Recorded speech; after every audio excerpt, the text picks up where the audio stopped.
माता सीता के जन्म को लेकर कई कहानियां प्रचलित हैं। कोई कुछ कहानी सुनता है तो कोई कुछ, इसलिए साफ साफ कहना मुश्किल है कि सीता की माता कौन थी। सीता के जन्म से जुड़ी हम ऐसी ही एक प्रचलित कहानी सुना रहे हैं। एक बार लंकापति रावण के तप से खुश होकर भगवान ब्रह्मा से वरदान मांगने को कहते हैं। रावण उनसे अमर होने का वरदान मांगता है। ब्रह्मा जी उसे अमर होने के अलावा कोई दूसरा वरदान मांगने को कहते हैं। रावण वरदान में मांगता है कि मुझे सुर, असुर, पिशाच, नाग, किन्नर या अप्सरा कोई भी ना मार सके। रावण मनुष्य द्वारा ना मारा जाने बारे में नहीं बोलता है, क्योंकि वह मनुष्य को तिनके के समान समझता है। वरदान पाने के बाद रावण हर तरह तबाही मचाना शुरू कर देता है। एक दिन वह दंडकारण्य नामक जगह पहुंचता है, जहां ऋषि मुनियों का निवास था। रावण को ऋषि मुनियों को मारना उचित नहीं लगा, लेकिन वो उन ऋषि मुनियों के रक्त को एक कमंडल में भरकर साथ ले जाता है।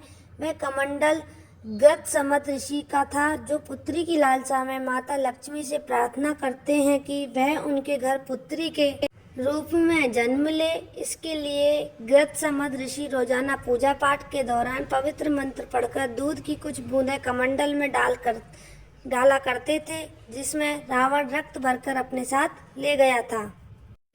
रावण कमंडल को लंका ले गया और वह पहुंचकर कमंडल अपनी पत्नी मंदोदरी को देकर कहता है, यह विषैले रक्त से भरा है, इसे संभाल कर रखना और किसी को मत देना। कुछ दिन बाद बिहार के लिए रावण किसी पर्वत पर चला जाता है। मंदोदरी को इस तरह रावण का जाना अच्छा नहीं लगता है। वो मृत्यु प्राप्त करने के लिए कमंडल में भरे विष को पान कर लेती है। कमंडल के रक्त को पीने के कुछ समय बाद मंदोदरी गर्भवती हो जाती है। गर्भवती होने के बाद मंदोदरी घबरा जाती है कि महल में मौजूद अन्य लोग उसके बारे में क्या सोचेंगे। फिर मंदोदरी तीर्थ यात्रा का नाम लेकर कुरुक्षेत्र चली जाती है। वहाँ मंदोदरी एक बच्ची को जन्म देती है, लेकिन लोक लाज के चलते वो उसे एक कलश में रखकर जमीन में दफना देती है।